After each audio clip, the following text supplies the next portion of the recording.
And now it gives me pleasure, ladies and gentlemen, to introduce our keynote speaker, who, from what I've seen last night, is somebody who breathes innovation. He is passionate about innovation, he practices innovation, and he contributes to innovative thinking. Mr. Rowan Gibson is the president of Global Innovation Consultancy and also the co-founder of innovationexcellence.com, which is a blog. He is the best-selling author of 2 major books, which have been published in different languages, over 20 of them. And he has been referred to by the media as Mr. Innovation, the Innovation Grandmaster, and the guru amongst gurus. Rowan has worked with a lot of big brands such as Apple, Bayer, British Telecom, Coca-Cola, amongst many others. He spends his time traveling around the world teaching innovations and mentoring leaders on the importance of innovation. And he has shared his knowledge in over 54 countries around the world. His theme today is going to be winning in the innovation economy. So please join me, ladies and gentlemen, to welcome Mr. Rowan Gibson.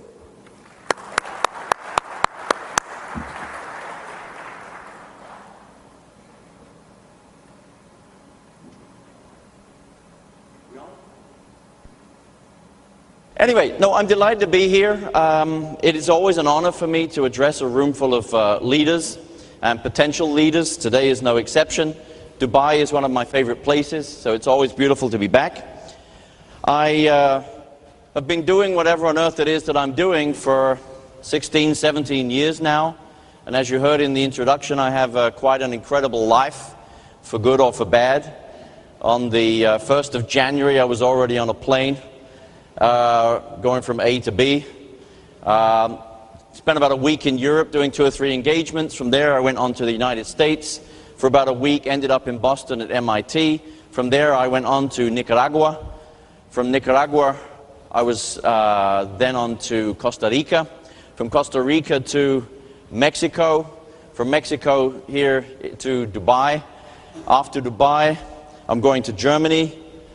And I'm actually running out now, Germany to Colombia, from Colombia to Zurich, promised I'd be in Zurich, from Zurich back to Panama, from Panama to Mexico, from Mexico to Zurich, not Zurich, Helsinki, and after that I honestly cannot remember. So what does this tell you? First of all, it tells you I have a lot of air miles. Okay? But beyond that, it tells us that innovation is clearly a very, very important theme all around the world. And I would argue that it is the #1 strategic priority for both the public sector and the private sector. Let's take a look at the public sector story. We heard a few comments there earlier from Mohammed about the way the world's leaders, political leaders, have recognized the innovation imperative. The Economist, which is a magazine that is not given to hyperbole and exaggeration, stated that innovation is now recognized as the single most important ingredient in any modern economy. President Obama stated a couple of years ago that the United States led the world's economies in the 20th century because we led the world in innovation. Today, he says, competition is keener, the challenge is tougher, and that's why innovation is now more important than ever. In fact, he said, innovation will be the currency of the 21st century. And talking of currency, he put aside $100 billion for the strategy for American innovation, which has helped to start nurturing some of the innovative developments over there in the US. Just a few months ago in Europe, this thing, the Horizon 2020, was announced, which is an attempt to create the Innovation Union, to pool the resources across Europe to try to nurture and support innovation. And here we have a budget of 80 billion euros, which, as far as I know today, is worth around about $120 billion. So it's even more than the US is putting into innovation.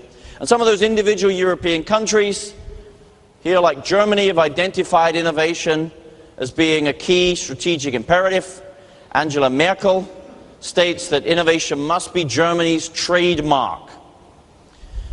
China, President Hu Jintao has stated that really what it's about today is enhancing the nation's capacity for innovation so as to seize the initiative in global competition. As you heard in my introduction, I spend a lot of time these days in Latin America. This is the President of Colombia. Innovation is the basic driving force for high economic growth. So wherever we look in the world, we're seeing leaders that have recognized the innovation imperative. And that's true right here in Dubai and in the UAE. I think this is probably the most poetic and perhaps the most profound statement of all. Innovation is like an infinite pool of achievement, from your Prime Minister right here. An infinite pool of achievement. And if you think back to what Sheikh Zayed achieved here, it really was about taking a desert and having the vision to see a fabulous city-state and a fabulous region that could be built basically on the power of innovation. And that's true of the whole GCC. But really, it's not just about how do we grow the economy through innovation. How do we create a great standard of living and world-class quality for our people. For many of you in the audience, it's not about the public sector, it's about the private sector. It's about how do we grow the business. And one of the things that we're coming to recognize is that the only way for us to drive growth and wealth creation over the longer term, and I mean literally the only way, is for us to innovate. It is not about cost cutting. It is not about Six Sigma. It is not about mergers and acquisitions. It is about innovation. These are the things that really drive growth. Let me illustrate that with a little tiny company that some of you may have heard of. When Steve Jobs made his second coming to Apple in 1997, how much was Apple actually worth? Anybody remember the total stock market value of Apple in 1997? Any guesses? How many? In billions of dollars, total stock market value was actually $2 billion. Not bad, actually. I mean, if I had $2 billion here up on the stage, I think nobody would turn their nose up. But how much is Apple worth today in 2012? Latest figures? $390 billion. So how do you go from being a dead duck worth $2 billion to the most valuable property on Wall Street worth $390 billion in the space of 13 or 14 years? How do you do that? And the answer in one word is innovation. I mean, did it come from anywhere else? Tell me. Did it come from cost cutting? Let's try to produce the world's cheapest laptop. Did it come from downsizing? Did it come from mergers? Let's merge with Compaq. Let's merge with Dell and try to look for the synergies and so on. None of that stuff. All of that growth came from innovation, from coming up with fabulous new products and services that create incredible new value for customers. Whether it was the iMac, the iPod, the iTunes music store, which is now, of course, a game store and the movie store and so on, and the bookstore. It's the iPhone, it's the App Store, it's the Apple retail stores, it's the iPad. All of that stuff is innovation. And in case any of you think it's just about the sort of Silicon Valley darlings, here are some statements from the leaders of some of the world's largest manufacturing companies. Of course, we could argue that IBM is no longer much of a manufacturing company, it's more of a service company. But General Electric, Procter & Gamble, IBM, what do these guys have to say about innovation? Well, let's start with General Electric. And if any of you feel that you're pressured, by the way, to grow by a significant percentage every year, spare a thought for Jeff Immelt of General Electric. Because this guy is on the hook to deliver about $12 billion of new growth per year. $12 billion per year. That's $1 billion of new revenues per month added to the business model. How on earth is he going to do that? Jeff Immelt says the only answer for us today is innovation. I love that statement because it is so unambiguous. Jeff doesn't say one of the many things we're looking at on a whole shopping list of possibilities, somewhere down at number 12, is innovation. He says the only answer for us today at GE is innovation. And this, by the way, is a company that has tried every other answer. If you go back to the tenure of Jack Welch, it really was all about fanatical cost-cutting and Six Sigma and mergers and acquisitions and so on. But Jeff Immelt recognizes that we are living in a new era. It is the innovation economy. And in the innovation economy, the only thing that works is innovation. P&G. Bob McDonald, not too long ago, took over from Alan Lafley as CEO, and he looked back on what had made P&G successful over the last decade or so, and he says basically all the organic sales growth that P&G achieved over the past 9 years has come from innovation. IBM, again, recent new CEO, Ginny Rometty, started in January. Her first statement was, for CEOs today, it's all about achieving growth through innovation. And so what we're concluding is that growth is fueled by innovation alone. And the flip side of that, if you look at the bottom of the slide, is that where there is no innovation, ultimately, there's no growth. Let me illustrate that with another little company you may have heard of. Does anybody remember when Sony was the coolest company on the planet? When Sony was the Apple of its day, right? Sony fell behind the innovation curve. Where's Sony today? Does anybody remember the Sony Walkman? Some of you look too young to remember the Sony Walkman. But in 1979, that was a big deal, wasn't it? Followed up by the Tapeman and the Discman and whatever else. Let me ask you this. If any company on planet Earth was capable of coming up with the iPod, who was it? Sony! Sony ruled the world of the portable media player. Apple wasn't even in that business. Apple was in the computer business. They weren't a consumer electronics company like Philips or whatever else, or Sony. If any company on earth could have done iTunes, who was it? Sony. They even had their own music company. If anybody could have done the iPhone, who was it? Sony. They had their own cell phone business. Sony Ericsson. Apple wasn't in the cell phone industry. And so if you fall behind the innovation curve, you find that somebody else comes along and grabs all of those opportunities that you should have had. Here's another little company some of us may remember. How many of you have a Nokia cell phone? How many of you have a Nokia cell phone? Well, look around you. If I'd asked you that question in the 90s, probably 90% of you would have raised your arm. Where's Nokia today?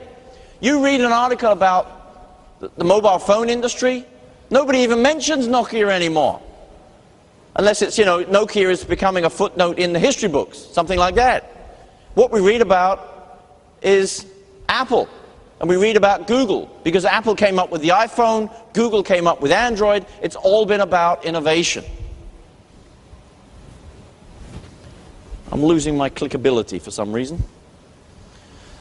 What does this tell us? It tells us that innovation is not just about growth. Innovation is also about renewal, about strategic renewal. We are in a world of hyper-accelerating change, a world of hyper-competition and all those other terms that you used. It's a world of rapid commoditization of whatever it is that we do, not just our products and services, but also our capabilities. Today become very quickly commoditized. And it's a world where the customer now has more power than ever before in history. And in that world, business models don't last anywhere near as long as they used to. Note the sell-by date on the egg. business models today become broken much more quickly than ever before in business history. Just take a look at some of the industries up here on the slide. Whether it's the music industry or the movie industry, television, advertising. Coca-Cola's up there supposed to represent advertising. By the way, the advertising traditionally lived off of the TV business. And the TV business traditionally lived off the advertising business. But today, with all those eyeballs leaving the television and going onto the internet, it changes the game. Because I cannot interrupt your web browsing for 6 minutes and show you a bunch of ads. So what happens to those models? And if you think about television, most of us have cable TV, which means we're paying a cable TV company to give us a bunch of channels. But today, with IPTV, Internet Protocol Television, we just go online and go straight to CNN, or we go to the Disney Channel or whatever we want to watch, and we can watch it streaming. I don't even need the TV company anymore, the cable TV. Financial services, travel, telecoms. Who could have envisaged a world where we can make telephone calls for free with Skype, or video conferences for free? You know, the word free just destroys the business model. Automotive shifts into a world of electric cars and very small cars. Energy, which is of course relevant for this region, where we're looking beyond oil, beyond petroleum, into renewable sources of energy. Fast food was fine until we all realized that the world's #1 problem is no longer malnutrition, but obesity. So we won't eat all that fat anymore. What do you do if you produce millions of tons of fat every year? Well, take a look at what's happening to the fast food chains, shifting to grilled chicken and salads and whatever else. Media. Some of us may be in the media industry. You have my pity. It's an industry that's dying. Whether we look at magazines, whether we look at books and whatever else. Even pharmaceuticals. For a couple of hundred years, the pharmaceutical industry hasn't changed. It's been about chemistry. It's been about mixing a bunch of stuff together, creating a compound, and figuring out whether it does anything to the human body that's of any use. And if it does do that, are there any negative side effects? And can we somehow negate those side effects so that we can give at least 90% of the population the benefit? Whatever. So it's all been about chemistry. But now we're shifting to a world of biology. So we have pharmacogenomics. We have medicine that's designed for your individual DNA. So we don't need that chemical model anymore. We need a biological model, which means we don't need to basically hire chemists, we need to hire biologists. The whole model is shifting. So all these business models are up for grabs. Did any of you read this book, Good to Great by Jim Collins? Just one? One person in the room? I don't believe it. The rest of you just don't want to admit that you got all your business secrets out of that book. It was a good book. I liked it very much. Jim Collins went back and he tried to figure out what made a bunch of companies successful between, I think it was 1980 and 1996 or whatever it was. My question is, how much value is it for us to go back and try to figure out what made companies successful in the 80s? When what we're really trying to do is figure out how we can be successful in the period moving forward from 2012 to 2020, where everything is changing at light speed. And I would argue that today, the real imperative is not how do we go from good to great. It's how do we stay great in a world that's changing before our very eyes. Because companies are going from great to mediocre.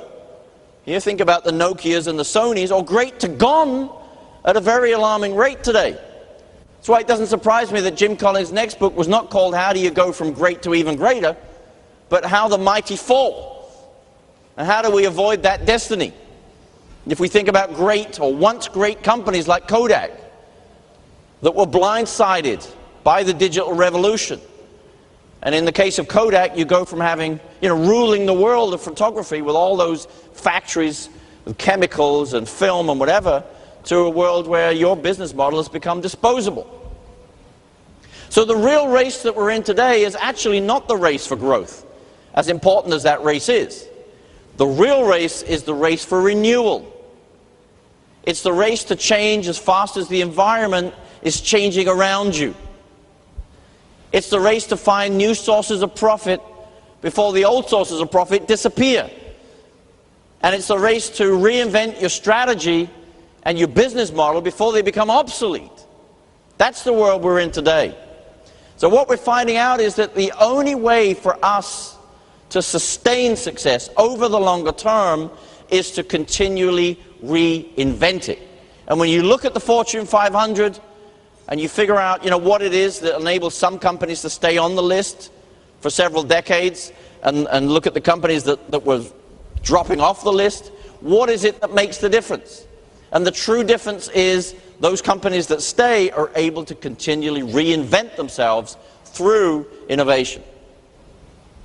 So whether you look at this thing from the point of view of growth, either growing the economy or growing your company's business, or you look at it from the point of view of strategic renewal, just as Jeff Immelt put it, the only option we have, the only answer today, is innovation. However, companies have struggled with innovation for decades. As you said in your introduction, Mohammed, it's nothing new. Many companies have struggled to build a deep capability for innovation, and it is a puzzle. And I would argue that in most cases it's ended up looking like this. We tried innovation, it didn't work. We tried it again, it still didn't work. How do you build a deep capability for innovation? Well, Business Week recognized that making innovation work is the single most important business challenge of our era. Not talking about innovation, that's easy, but actually making it work is very, very tough, and in fact the most important challenge that we're faced with. Let me illustrate why that's true. Some years ago, an interesting study was done around the world. Thousands of companies, ordinary people inside those companies were asked three simple questions. The first question was this one: is innovation important for your company? What percentage of the people do you think answered in the affirmative? Yes, innovation is important to my company. I hear my leaders talking about it. Well, we read about it in the annual report. We hear about it in our meetings. We see it in our advertising slogan. What percentage of people do you think said yes? It was actually 98%. Second question: do you consider yourself to be innovative? What percentage of people said yes, I consider myself to be innovative. Given the chance, I could really come up with ideas that could shape the destiny of this company. Percentage? 98%. Good guess, but wrong. 45. The third question: is your company supporting you as an innovator? What percentage of the people said yes, I'm getting all the support I need when I come up with great ideas? Someone say 0? 8? 2%. So take a look at this. 98% said yes, it's really important for my company. 2% said I'm getting any support. How important is innovation for that company if we're not supporting the people that are coming up with ideas? So you have to ask yourself, why is this large? Why do we have this large and yawning gap between the rhetoric on the one hand and the reality on the other? And the reason is that very few senior executives worldwide have any kind of model in their heads about what innovation actually looks like as a systemic capability. If you talk to people about innovation, they generally think about R&D, new product development, corporate ventures, strategy department, whatever else, but they really don't see innovation as a broad-based, deep enterprise capability analogous to quality. In fact, quality is the analogy that I use to think about how you build a deep capability for innovation. If you went back to 1969 and you were to go and talk to GM or Ford and say, would you like to improve your product quality? They would undoubtedly have said, yes, we can see the great benefit of doing that. But if you had asked them, how do you think you could do that? How do you think you could raise quality to unheard of levels? They wouldn't have had any answers. Because back then they didn't have any of the tools at their disposal that we now have. They didn't know anything about TQM. They didn't have statistical process control, Pareto analysis, quality circles, PDCA disciplines, any of that stuff around Six Sigma. It just wasn't there. So on the one hand we have the aspiration, but we didn't have the toolbox. We just didn't know how to do it. And so what happened is that a lot of companies in the US, as we know, went to Japan to try and figure out how those guys were making a big difference to quality. And for example, a lot of people from Detroit went and looked at Toyota, and they came back with a very superficial understanding about how you make quality happen. So they said it's quality circles. They sit around on a Friday afternoon and they drink green tea and they talk about quality. So they came back to Detroit and they instituted quality circles, and they sat around. Clearly they weren't drinking green tea in Detroit, probably the blackest coffee you can think about, and donuts and muffins or whatever. And guess what happened to quality? It went down. So they said, what are we doing wrong here? And they went back to Japan. It's a little bit like the Russian doll, the Matryoshka doll. When you first look at it, you think it's simple, right? But when you start opening it out, you realize it goes down to all these other layers and levels. And it takes all of those levels nested together to make the thing what it is. So is it with quality. In order to make quality happen, we needed all this stuff. New values, new skills, new processes, new metrics, new management systems, new IT solutions, and all of that had to be nested together and integrated as a system in order to make quality happen. So my logical argument is that if it took that approach to turn quality from a department into an enterprise capability, it takes exactly the same approach to make innovation happen. And that's what I've been focused on in my own work, my book, Innovation to the Core, a blueprint for transforming the way your company innovates. One of the things that we really stress in the book is that most companies only look at the front end of innovation. They think it's all about sparking creativity and new ideas and whatever else. My argument here is that if all we're doing is sparking the creativity, but we're not building the engine around those spark plugs, then none of those ideas are ever going to make it from the mind to the market. So the issue becomes, how do we build the system, the organizational system? An engine is a system. Now, if you were to drop all of the components of an engine here on the stage or on the floor, and you were to say, Rowan, can you build me an engine? I wouldn't have a clue how to put it together. But if you gave me a blueprint, and you said, this is the intake valve, this is the piston, this is the connecting rod, this is the clutch, I still couldn't build an engine. But at least I would have some idea about how it all fits together as a system. Where we've gone wrong so far in innovation is we've said you need new values, and you need new skills, and you need new processes, and you need new management systems, but we didn't really give you a blueprint for how it all fits together. And so what we found in our research is that if you want to make anything, an enterprise capability, whether it's quality, whether it's customer service, whether it's supply chain management or anything else, you have to do it by addressing the same 4 organizational components. It's about leadership commitment and management infrastructure. It's about systematic processes and tools that you give to everyone. Again, think about quality.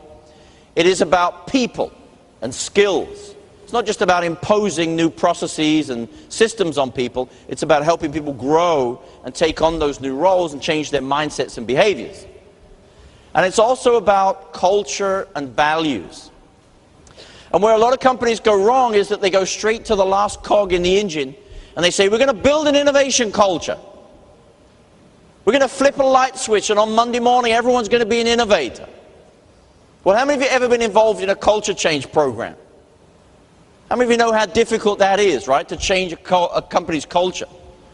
And so my recommendation is, my strong recommendation, is never ever start with the last cog.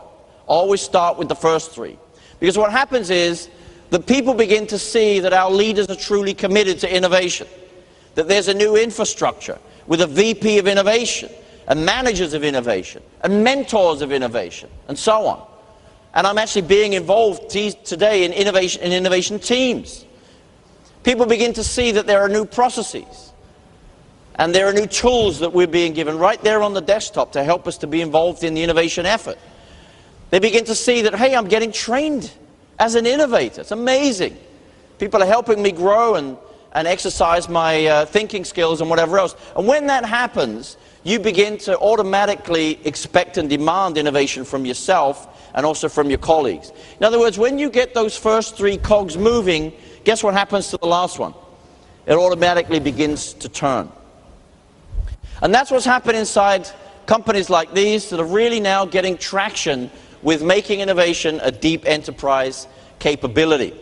And notice again that it's not just the kind of cool companies there like Google and Apple and Gore, but it's also some of those old line manufacturing companies that are really now turning themselves into innovation champions, where basically innovation becomes an all-the-time, everywhere capability.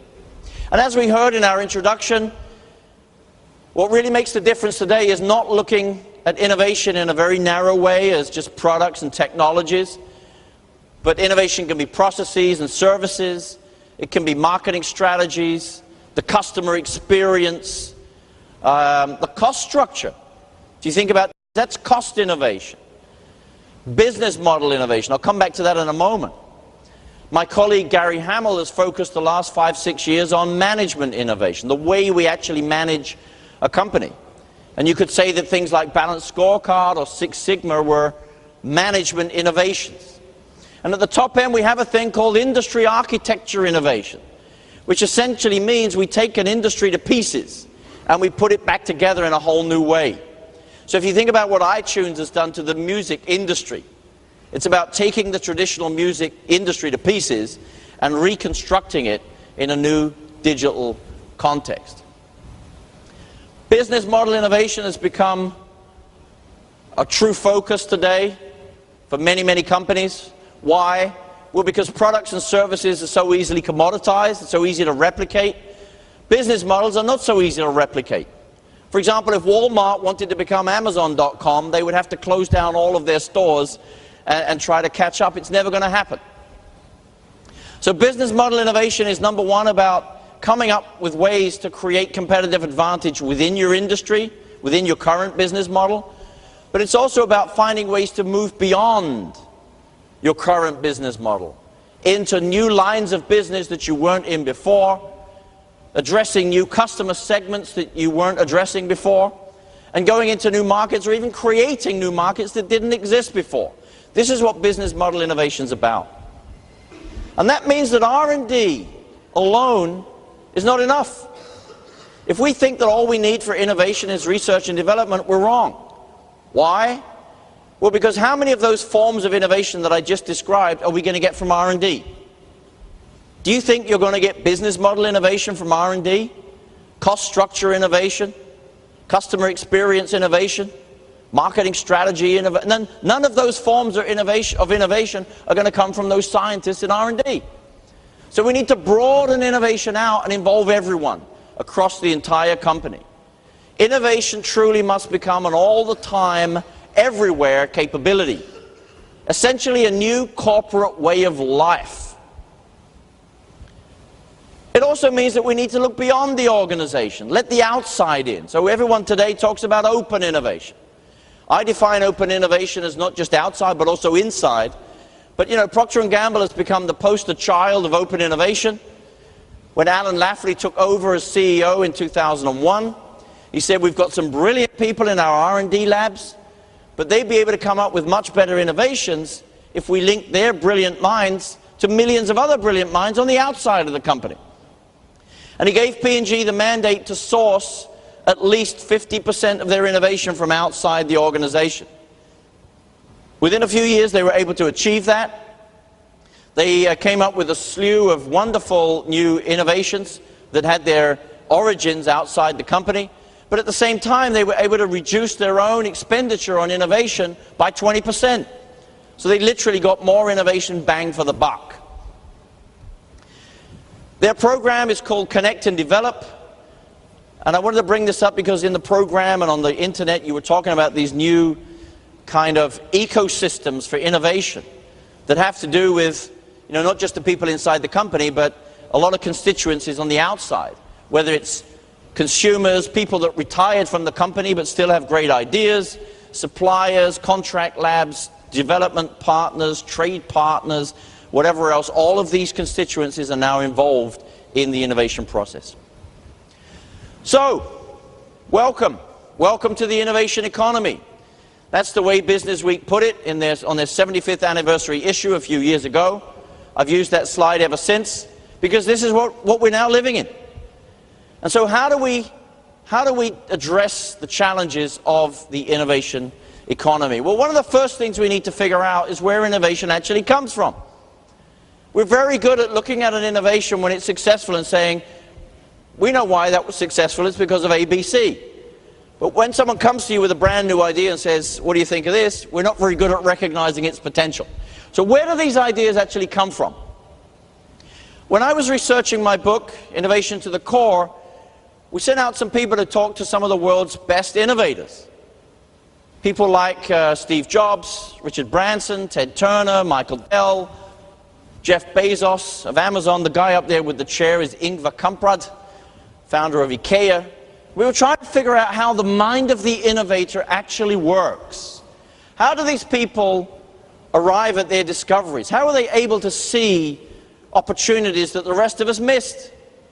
And we found that, contrary to popular opinion, the way these innovators come to their discoveries is not by sitting there staring out of the window waiting for a light bulb to go off above their heads, you know, eureka. But it's actually by looking at the world from a fresh perspective. And we were able, through looking at 200 or 300 cases of successful business innovation, we were able to identify 4 basic perspectives that the innovators use, either consciously or mostly subconsciously, to discover these opportunities that are, if you like, hidden in plain sight. And here are those 4 perspectives. We think of them as lenses. Using those lenses, you'll be able to see those opportunities. The first lens is called challenging orthodoxy. So taking conventional wisdom inside an industry or inside your company and turning it on its head.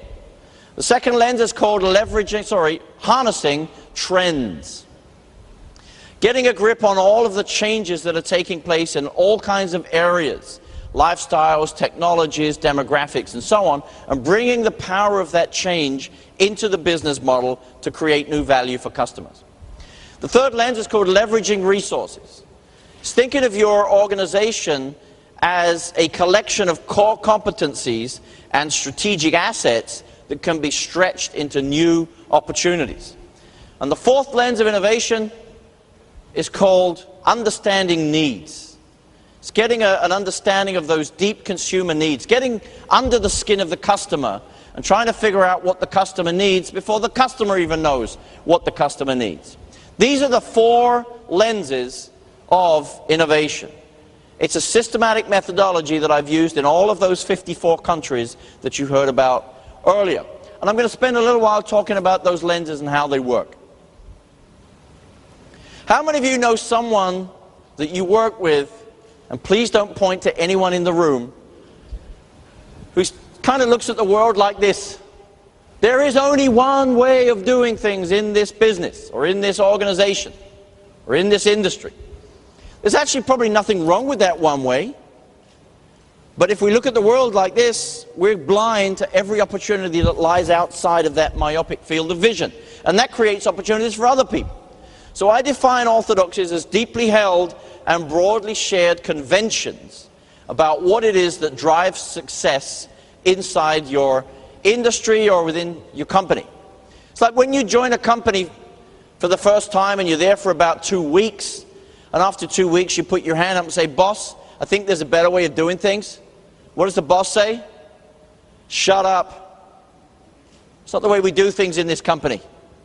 Or when you go into an industry, you're previously from some other industry and you come in to that one, you were in fast food, now you're in banking, or you're in banking and you go into fast food or whatever. And you say, "Boss, here's the way we did things in our industry." What does the boss say? "Shut up. That may have worked in your industry, but here's how it works in my industry." These are these orthodoxies or dogma. So it was like Swatch in the old days saying, why does a watch have to be an expensive piece of jewelry? Why can't it be an inexpensive piece of fashion? Based on quartz, you can collect 365 watches and wear a different one every day. It was Dyson saying, why does a vacuum cleaner need to have a vacuum bag? Or if you look at the top end of the slides, you've seen these fans, the bladeless fan, you can put your arm, why would you want to put your arm through it? But anyway, if you did, there are no blades in it. It's challenging orthodoxies. Dell said, why does a computer company need to have a network of dealers to sell computers? Why can't we sell them over the phone? or later over the internet, made to order, customized to your own wishes. It was Nintendo that said, is this the only way to play video games? Do you remember when you always used to lose when you played against your kids or your grandkids? When it was Xbox and PlayStation? Do you know why you always lost? They have smaller thumbs than you. They have Japanese thumbs, which means that they can twiddle around with those knobs and buttons much better than you can. So Nintendo came along and they put the motion sensor control in the controller. So now if you're playing tennis, you're not twiddling your thumbs, you're swinging the controller. If you're playing golf, you swing the controller. So it quite literally was a game-changing innovation. And thanks to that innovation, which was all about challenging the orthodoxy of the day, Nintendo Wii was able to outsell Xbox and PlayStation by a factor of 3 to 1. It's challenging orthodoxy. P&G once asked themselves, is this the only way to make potato snacks? And they discovered that it wasn't. Instead of chipping the potato and frying it, you could actually mash the potato, cook the mash, extrude it into uniform shapes, and stack them in a tube instead of a vacuum bag. That was the birth of Pringles. Now a billion-dollar business. It was sold, by the way, last year to a company called Diamond Foods for a huge amount of money. And by the way, when you have a uniform shape, you can do different kinds of things with it. What you're looking at here is Trivial Pursuits questions printed on Pringles with edible ink. And so you know your mother used to say never play with your food? Now you can do it with a good conscience because we have a thing called Pringles Prints, which gives us Trivial Pursuits, Guinness Book of World Records, Daytona 500, Pringles Prints jokes. And all of this comes from challenging the orthodoxy that there's only one way of making a potato snack. Why are watermelons round? And you say, Rowan, they've always been round since the beginning of time. They're supposed to be round. That's the way God created them. But if you think about a round watermelon, it really doesn't make a lot of sense. If you're a farmer, you're traveling to market, they're rolling around in the back of your truck. It's like a football. You know, if you buy one, you put it in the back of the car, it rolls around in the trunk of your car. You put it in the refrigerator, you open the door, it rolls out and it hits you on the foot. Rolls across the kitchen. You put it on the table, you try to slice it and it's rolling around the table. But if you had a square watermelon, think about all the advantages. As a farmer, I can stack them. You know, I can fit them neatly into the shopping basket in the back of the car. I can fit them neatly into the refrigerator. And if I put it on the table and slice it, it's not going to move. Plus, it makes a beautiful opening story at the dinner party. That's why this thing is a popular fashion food today in Japan. This is not trick photography, this is real. And the real story here is that those Japanese farmers can charge you a premium for a square watermelon as opposed to a round one. So they can actually ask you more money just for the different shape. Here's the question. How do you create a square watermelon? Do you have to go in and change the genetic code so that it grows? How do you do it? You grow it in a box. It sounds so obvious now, looking back, doesn't it? But how many of us would have challenged the orthodoxy that a watermelon doesn't have to be round? Who says a farm has to look like a farm? If I asked you to describe a farm, you'd say it's a big flat area somewhere out in the country. Well, why does it have to be that way? Why do we have to grow things in the country and ship them into the city? Why don't we grow them in the city in a skyscraper? This is a skyscraper farm. We pump the water to the top. It flows down naturally because of gravity. We can shift these things all the time so that the plants are always in the sun somewhere. It's a completely new way of thinking about farming. Who says a hotel has to look like a hotel? There's a guy over in Sweden who wanted to open a hotel in Stockholm, didn't have a huge amount of money for the real estate, discovered an old jumbo jet laying around at Stockholm airport, said how much do you want for that thing? It couldn't fly anymore, it was going to cost too much money to fix it or get it recycled. They said you can have it for a couple $100,000. So he bought the thing and he turned it into what he calls the jumbo hostel. It's a sort of cool hotel experience where you can, if you're staying at Stockholm Airport, you get to sleep in the plane. I mean, of course, to me, it doesn't make much of a difference. I do this every week anyway, so it's not much of a new experience for me. But it was just a great idea about challenging orthodoxy. Tesco, the number one supermarket chain in the UK, is also going to be the number one supermarket chain pretty shortly in South Korea. And one of the reasons for that is that they're constantly challenging orthodoxies. In fact, I could look back over the last 30 years of Tesco and tell you lots of stories about challenging orthodoxy. But this one, what you're looking at here, is actually not a supermarket. It is the wall of a subway in South Korea. And the products that you're looking at are not even real products, they're just pictures of products on the wall. So what happens is that as I'm traveling home, I go down into the subway, I take out my smartphone, and I say, I need some milk, and I go along and take the tracker and push it across milk. I need some cheese, click. I need some bread, click. Get in the subway train, by the time I get home, it's being delivered. So it's challenging orthodoxies around the way we shop. Why do you have to wait so long for the doctor? When you make an appointment to see the doctor at, say, 8 a.m., what time do you actually get to see the doctor? 9:30, 10, whatever it is. Well, in America, we now have Minute Clinic. You're sick, we're quick. Don't even need an appointment at all. And while we're on the subject of health, how many of us have ever cut ourselves anywhere on our bodies at any point of our lives, ever? Or like everyone. What do? We put on a plaster. Let me ask you this, what color are plasters? Skin. Everybody says skin. Let me ask you my next question. What color is skin? Think about it. Look around you in this room. Right here in Dubai, you normally have an audience of about 40 or 50 nations. We're all different colors. Why do we make these things pink? It's an insult. It's an orthodoxy. It's a little tiny thing we never think about, yet it's not even a little tiny thing, it's a big thing that we never think about. We're going to learn to challenge our orthodoxies. I spent a lot of time in India with Tata Motors. These people clearly have challenged the orthodoxy around, automobiles, that you have to spend $20,000, $30,000, $40,000 on a car. Here's the Tata Nano, which retails for about $2,500. For you ladies in the audience, that's about the price of a Louis Vuitton handbag. Now, I know you'd much rather have the handbag than the car, but it's about how do we somehow get the price of a car down to an expensive handbag, rather than look at what Volkswagen is doing or anybody else. Dee Hock, the founder of Visa, said the problem is never how to get new innovative thoughts into your mind. The problem is how to get the old ones out, because it's the old ones that blind us to these new opportunities. Harnessing trends, second lens of innovation. In 1993, if you'd wanted to buy a book, you would have gone to a bookstore. But it was Jeff Bezos that saw the opportunity, the discontinuity called the internet, created Amazon.com, and the rest is history.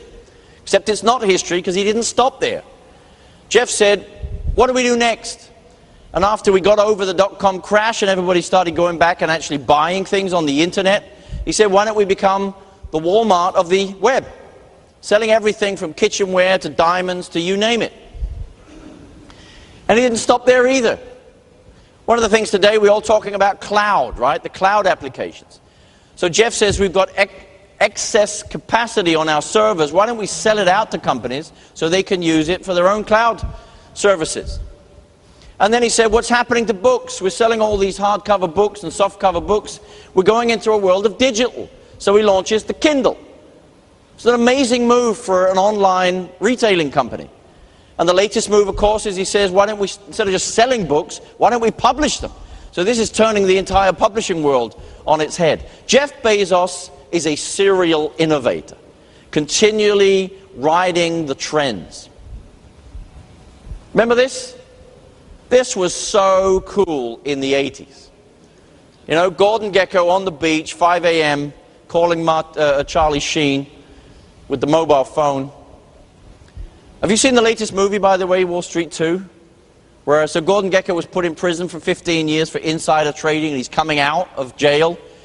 As he's coming out of jail, you go past a little kiosk and they give you your belongings back. And they say, Mr. Gekko, here is your pen, Here is your gold watch. Here's your cell phone. Bang! Huge thing. But you know, in 1983, Motorola launched the first commercial mobile phone. That's 1983. This is 2003. Clearly something massive was going to go on here. And it's about how do we recognize this trend and do something about it. Nokia recognized the trend, did something about it in '92 with the launch of GSM. I like that picture there, mobile telephony. And they were able to have the courage to get out of everything else they were doing and follow the trend. Anybody here from Finland? You know, I have lots of friends in Finland that still own a pair of Nokians. That's the rubber boots. They were literally called Nokians. That's the sort of stuff that Nokia was doing. Over in China, the founder of BYD said, if mobile telephony is the trend, then why don't we become the premium supplier of rechargeable batteries to the cell phone industry? Every single one of those phones is going to need a battery. 10 years later, he was the richest man in China. I mean, in China alone, 750 million people have a cell phone. But again, this guy didn't stop there. He said, what's the next trend?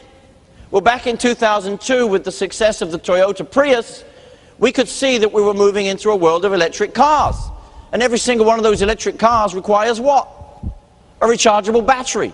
So why don't we become the premium supplier of batteries to the automobile industry? In 2009, they went one step further and actually launched their own car, the BYD Auto. Anybody know what RFID is? Radio Frequency ID. This is the new intelligent barcode, which has a little miniature radio transmitter inside it, and you can set up sensors and track things. So, you know, most of the applications today are pretty obvious in retail and shipping. My favorite is from Mini, the car company. Mini said, why don't we redefine RFID as really fun interactive devices? And they built one of these chips into the car and a sensor into the advertising billboards in the city. So now as you're driving your car into the city, the advertising billboard recognizes you and sends you a personal message. Like, motor on, Jim. Or, hi, Kate, nice day for the convertible. How cool is that? This is customer experience innovation. But it's about taking a trend and using the power of that trend, that technological trend in this case, to create new value for your customers. Innovators are wave riders. They welcome change rather than trying to resist it. They've learned how to make change work for them rather than against them. And they've developed the skills that enable them to turn discontinuity into opportunity. So my question for you is, are you up there riding the waves, riding these trends? Or are you laying on the beach waiting for the tsunami to come up and hit you? And I'm only half joking, because in industry after industry, what we're finding is tsunamis that are destroying the old business models. So we should be spending less time looking inward at how great we are and backward at how great we've always been, and spend more time looking outward at what's changing and forward at the evolution of our industry. We should be trying to get a grip on all of these various kinds of trends and figuring out how we can use these things to create value.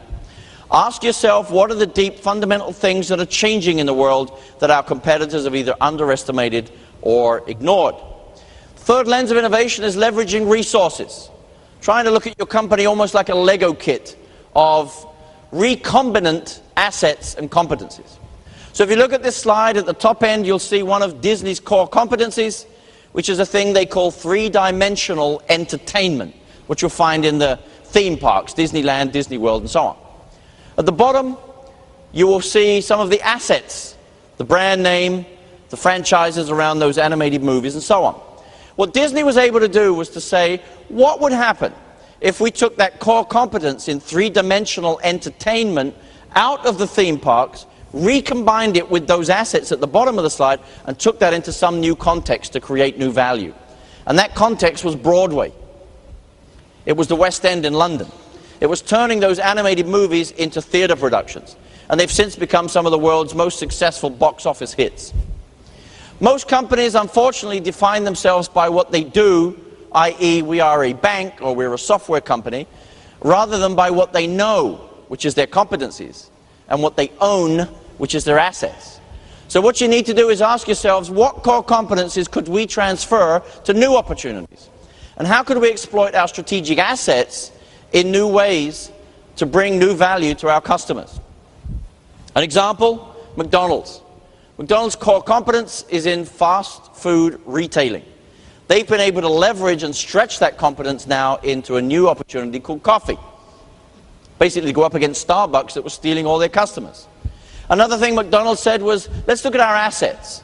And one of the assets that was really not being exploited properly was the parking space around the restaurants. They said, why don't we put up a self-service kiosk where people can get various kinds of products. They experimented with this thing. They found that people weren't interested in toothbrushes and soap and whatever else, but they were interested in DVDs. Out of that came a business called Redbox, which is now right across the US at all the McDonald's and other shopping malls and so on, where you can rent a DVD for $1 a night. So this whole new business came out of looking at their assets and saying, how do we utilize them differently? So as we've heard before, Peter Drucker said, innovation's endowing resources with a new capacity to create wealth. Fourth and final lens of innovation is understanding needs. How many of us needed any of this stuff on the slide? How many of us needed Google Earth, iTunes, Amazon, Starbucks, eBay, Skype, Twitter? Well, obviously we all needed all of it because now we can't live without it. It's like oxygen. But how many of us were actually crying out for these things? Dear Google, could you give me like a system where I could look down from space and find any... Apple, could you give me like an online music store? No, I mean, none of us were asking for any of this, but we clearly needed it. And so it's about how do we discover those needs and address them before the competitors. How much do you really know about your customers' unsolved problems, unmet needs and wants? How deep are you digging to find them? When I say digging, by the way, I'm not referring to digging. I don't even mean digging. I mean digging really deep to find the stuff that everyone else has missed. When I was in China, I talked to Haier, the appliance manufacturer. They told me that they went out to the rural areas to try to figure out how people were using their products. By the way, 3/4 of the Chinese population live in the rural areas, so it's a lot of people, a lot of customers. And they found out there that people were using the washers, not just for washing their clothes, but also for washing vegetables, and even making cheese in the spinner. So most companies at that point would have come back and developed a sticker to put on the front that says, warning, only used for intended purposes. At Haier, they came back and modified the machine and produced a brochure that told people how to wash the vegetables and how to make beautiful goat cheese. It's called Thinking from the Customer Backwards. This is a company that has recognized the potential here in the Muslim community to create a cell phone specifically for Muslims.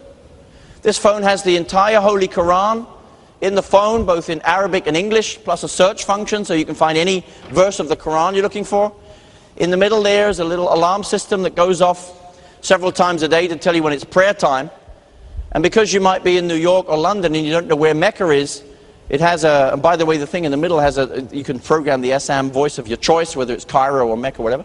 That last thing is a GPS compass system that tells you which direction you should be praying in. So it's thinking from the customer backward. IBM said, stop selling what you have, start selling what they need. And the way we get to those needs is by asking ourselves a question like, what's wrong with it?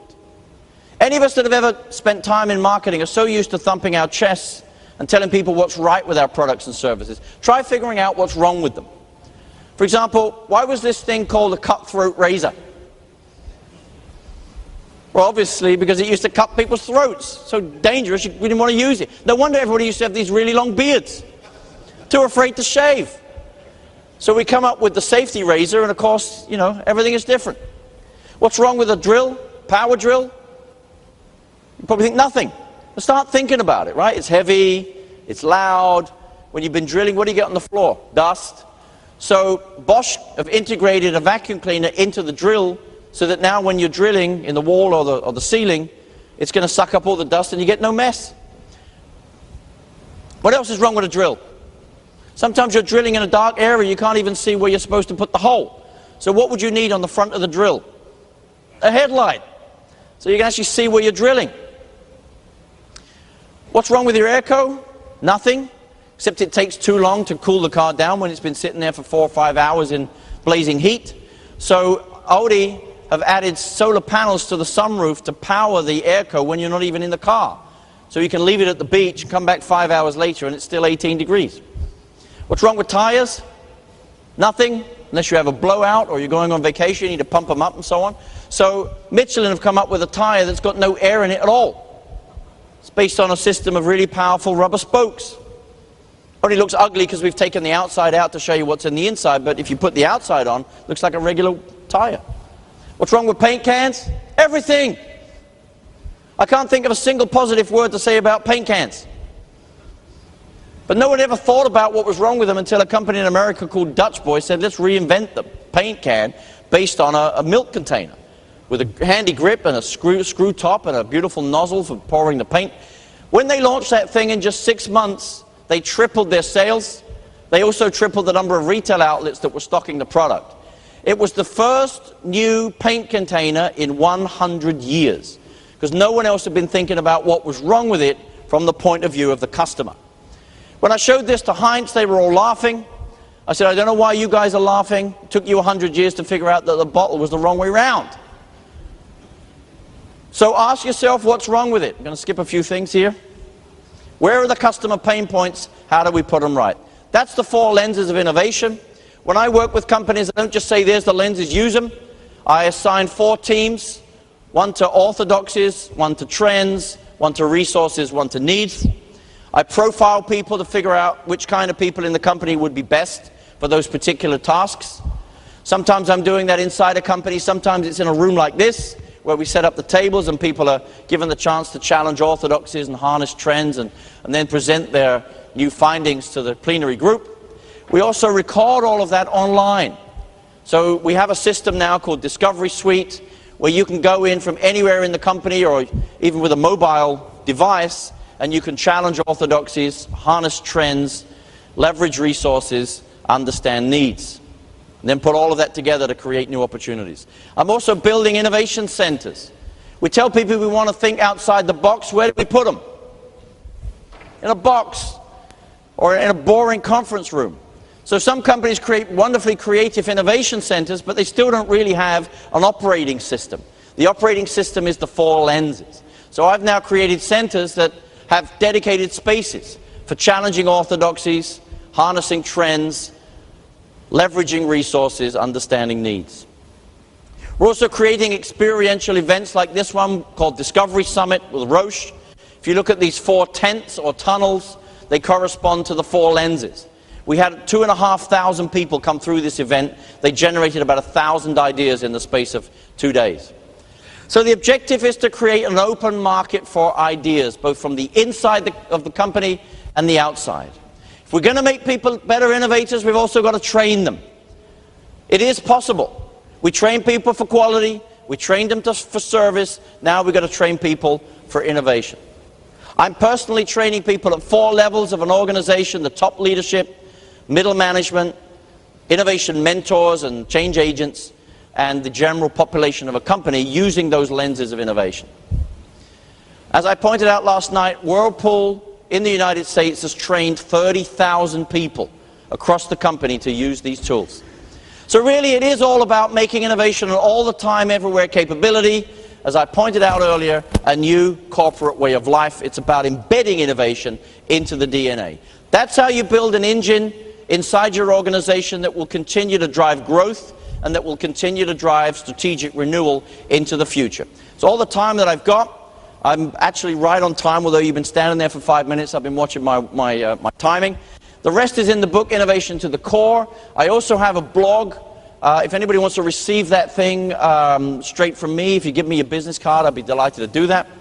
I also launched a website last year called Innovation Excellence, which in 6 months became the world's most popular innovation website. We have 10,000 visits a day. We have 4,000 articles on innovation. Tom Peters, Clayton Christensen, you name it. And so, of course, you can also follow me on Twitter. Finally, the lesson here is that making innovation a deep capability takes time. It's going to take about 3 years to do that inside your organization, but there's no plan B. The world is speeding up. The rate of innovation in the external environment has doubled in just the last 5 years.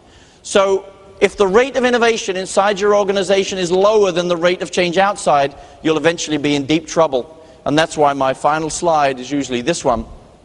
A year from now, you may wish you'd started today. Thank you so much.